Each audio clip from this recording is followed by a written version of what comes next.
without any further delay, Dr. Mark Stanish. Thank you very much. Well, what I thought I would do is talk about discussing fetal care with your physician. Now, I picked this particular thing about fetal care because it's very clear-cut. Most of the discussions that really take place are going to involve things that are not as clear-cut. When we talk about fetal care, we're talking about care that has no reasonable hope of cure or of benefit. Basically, this is not something a physician should be giving. This is not something a patient should be receiving. It's oftentimes very hard to define this in actual life, but I wanted to kind of use it as sort of a forum for kind of understanding some of the barriers that physicians experience and what physicians have to kind of go through, as well as patients. There's probably a more difficult topic, which would be discussing what they call potentially inappropriate care, which is care that, given the circumstances of the person's future, how bad the disease is, whether it should even be considered. And that's a lot more difficult to convey that, but I'm kind of getting out of that by just saying we're going to talk a little bit about fetal care. Now, they did a study in 2010. They surveyed 10,000 doctors and asked them, would you give this fetal care to a patient? 24% said they would. 39% that said that they might under some circumstances. Only 37% said they wouldn't give it at all.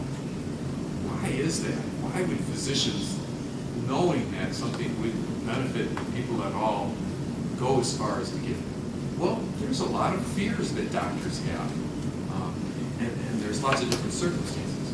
First off, it's very difficult to talk to people about dying or permanent disability. It's a difficult topic to bring up. It's a difficult topic to make it through to the end. It's not a very pleasant experience, so it's very difficult. Of course, patients experience the same thing. It takes time. It takes a lot of times to really adequately explain something. And many times these, as Jody kind of talked about, are happening at a period of time where there is no time to discuss. It's sort of like, well, I have to resuscitate the patient right now, but I have to talk about this later. Many times physicians are expected to be in 2 or 3 places at the same time on staff at a couple hospitals, cover a couple emergency rooms, nursing homes, as well as my office. There can be 2 or 3 things going on at the same time. And you just might have that time to have a family meeting to kind of go over all the ins and outs. Patients don't have the time as well. Sometimes it takes quite a bit of effort to really get melding with that appropriate time. There tends to be what I'll call a diffusion of responsibility. Which doctor should be talking to you about whether this particular care is new or not? Should it be your family doctor, your primary care doctor? Should it be the specialist that's giving that care to you? Should it be the doctor who happens to be giving you care at that time, whether it's an emergency room doctor, a hospitalist, an intensivist? Who should be having that discussion with you?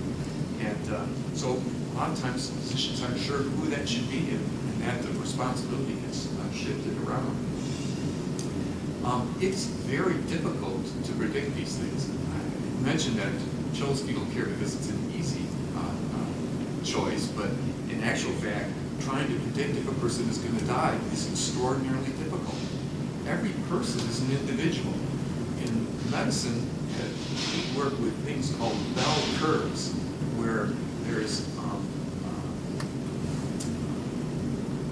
equal split on either side of an issue, as opposed to a single point that you can say yes or no. This is going to kill you. This is not going to kill you. Well, this might kill you. This most probably will kill you. So it's very, very difficult to really be honest with a person, because oftentimes people say, well, how much time do I have, doc? Or is this going to kill me? A few people have come up and said, yeah, I was told I was going to die 10 years ago, and I'm still here. And so we really have a great difficulty really honestly saying what exactly is going to happen. It's actually sort of a ridiculous expectation to be able to do that.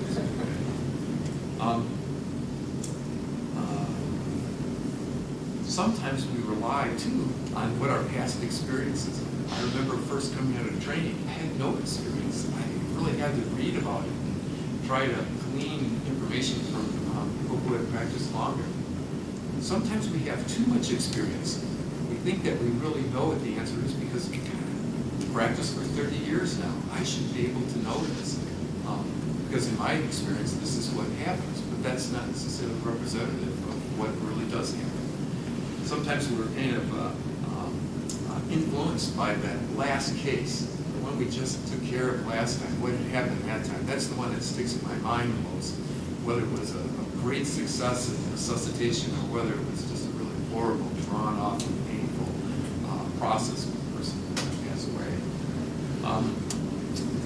Physicians are afraid of a lot of things, and one of the things they're afraid of is just not meeting expectations. A lot of times doctors don't like to say, well, you know, I don't think I can help you, or I think that this is the end. Again, it's one of those things that we hate to kind of admit that we don't have the capacity to really benefit someone who we really want to help. We're really afraid about making mistakes. We really have kind of an expectation that we're going to do everything perfectly, which is, again, a really ridiculous expectation. And physicians make mistakes, nursing staff makes mistakes, patients make mistakes. They tell us their decisions that they make, and somehow we have to kind of understand that that's the case. We have to admit that no one knows everything. I'm a generalist. I know a little bit about everything. Specialists know a lot about a few things. So I know practically nothing about everything. I know everything about practically nothing. And so we have to kind of deal with what our own capacities are. And again, a lot of times making that decision, that's difficult. We oftentimes feel that somebody's going to have to take the blame. Even if a person has a known disease, a known prognosis, if the patient dies or has a bad outcome, somebody's going to have to take the blame. And you know, oftentimes the physicians are really worried that I'm going to have to bear this, and I may end up doing things that really are not appropriate to care for the person, just so it doesn't appear that it's my fault. The other thing that doctors are afraid of, and Joe mentioned this, dead men don't sue. It's the families that do, and a lot of times it's that person comes in who's never been involved. You know, you may have all kinds of very deep discussions with families. I have a few patients where family members were not involved at all. They were extraordinarily clear on what they wanted, and then when it came time to die, or to not to do a procedure, family members just flock in and basically really feel that just the opposite of what they had asked to be done. The other thing that physicians sometimes encounter is what I'll call a major value difference. Now, this is a politically correct term for what is my beliefs and what is my faith. What is the beliefs and faith of my patient? Because there's sometimes major gaps. I've had several patients who approached me saying, I would very much like to be euthanized. I have great moral difficulties in doing that. Sometimes it's the other way around. I mean, sometimes physicians may feel that, I want to relieve your suffering. I'm more than willing to kind of push the boundaries with that. So there can be major differences. And I'm going to talk about that in just a few minutes. So what happens? Well, there can be different approaches, and some of these approaches are very counterproductive. One of the approaches that physicians will do is just to do everything. Everything till there's no more possibilities, and basically the person just expires just out of almost exhaustion.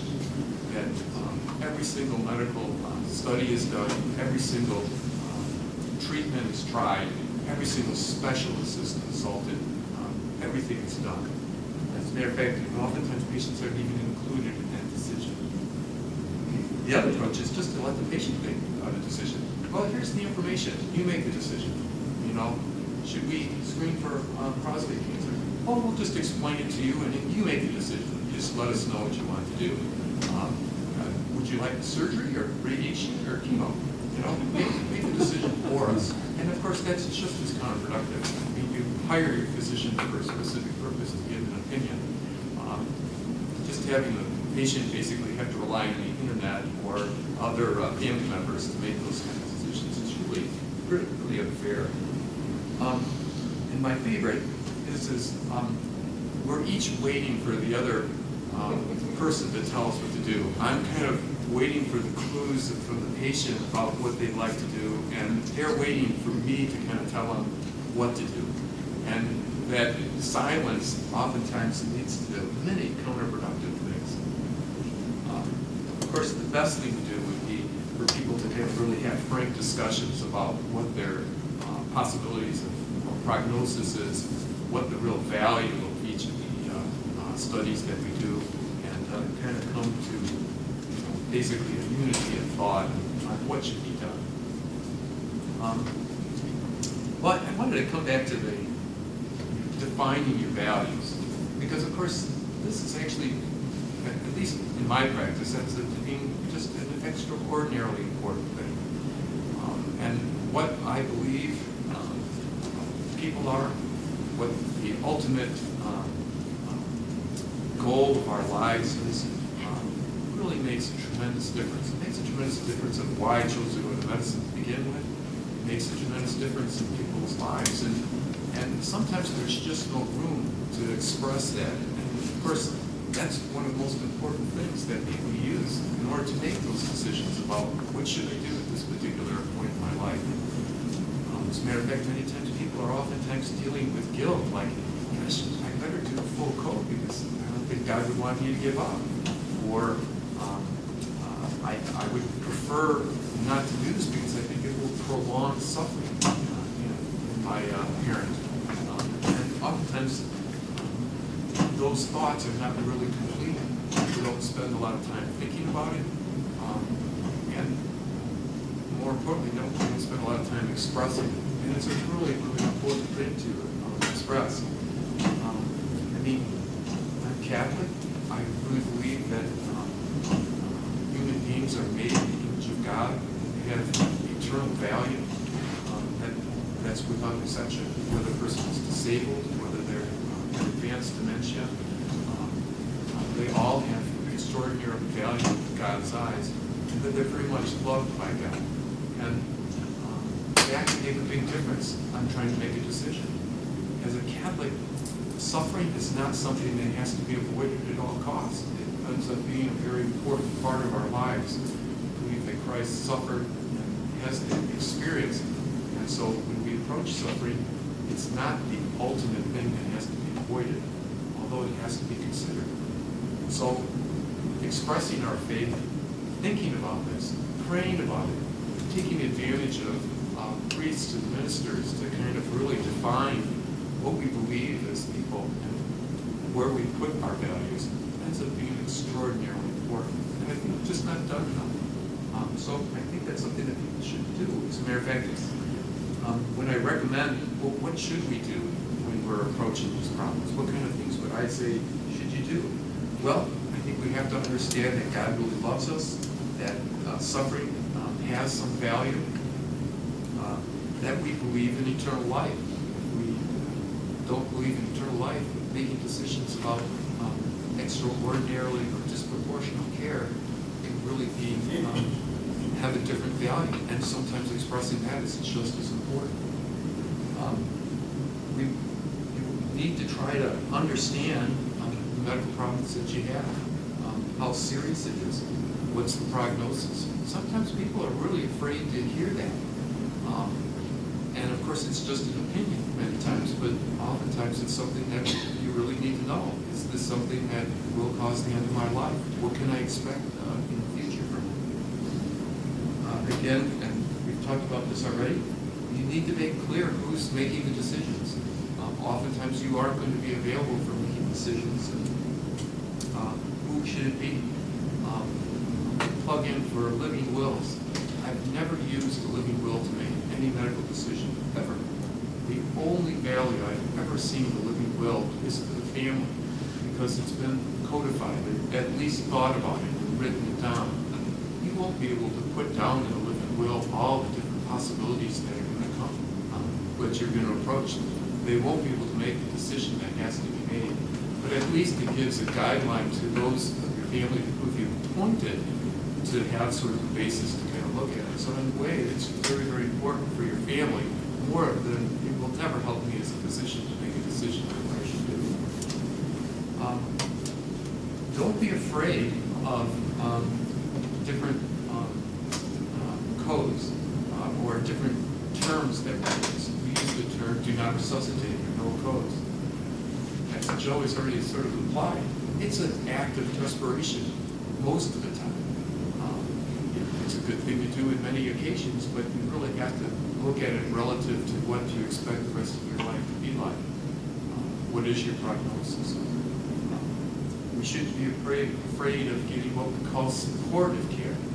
This is where we're trying to give every opportunity for a person to get better, but not to make any extraordinary interventions like surgery or ventilators. Also palliative care, comfort care. We're just trying to make a person comfortable. Don't be afraid of those terms. And there's not a moral yes and no on any of them. I think it's really one of those things that has to be individually judged. Don't expect superhuman ability from the health system. I'd love to say mistakes are never made. I would be surprised if mistakes are made in every case. We're dealing with human beings. We're dealing with biological systems that are not machines. They don't all act the same. Every person is individual and has to be sort of treated that way.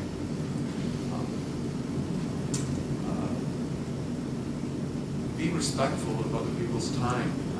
Many times, one of the hardest things to do is when every single family member wants to have an individual conversation with me about what the prognosis and what they should do.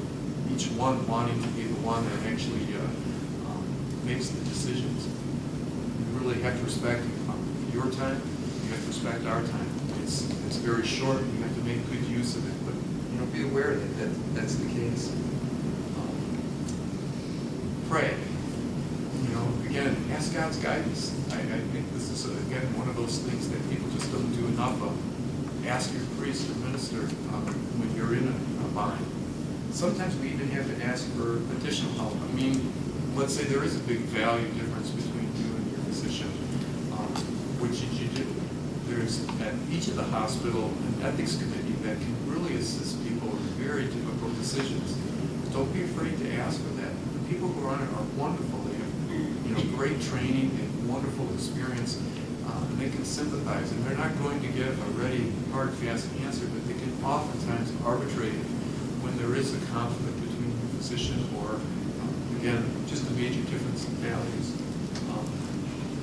Transferring care from one physician to another is very difficult and very hard to do. Really working things out most of the time is really a better way to go. So those are my ideas. Obviously not comprehensive, but at least some of the thoughts that I have about approaching decisions and kind of the barriers that face. Are there any questions? Yes. Well, this is just a human question of courtesy. In the way in which one approaches doctors, you're coming to a doctor because you're sick, but we live in a society where nobody ever gets sick. And the ads are, so you say, 30-year-olds with their makeup on and everything. But most of us grew up, if I could look around the room and see this white, wise head on Dr. Welby and Richard Chamberlain, and they were almost like priests and gods, And so you come to doctors when you realize life as you've known it is shattered. And a lot of people are looking at you with the idea of saying, I'd kind of like to put you out of my misery, And so you come to a doctor, and you don't know where the doctor is. And for my part, I know that one of the best statements that a doctor ever made was in Dallas, and the doctor happened to be Baptist, as I found out later.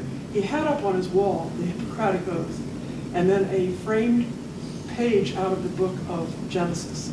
And I thought, that's the message. But from your perspective to us, in courtesy, what is the best thing that we can do for you in order to establish this human relationship that is really very critical for, so that, understand you're neither gods nor priests. Sure. Well, again, our relationship with patients can be long-term and they can be very short-term, depending on what the circumstances that we're in. And the only thing I can encourage is to be as honest about your reasoning, about your decisions as you possibly can.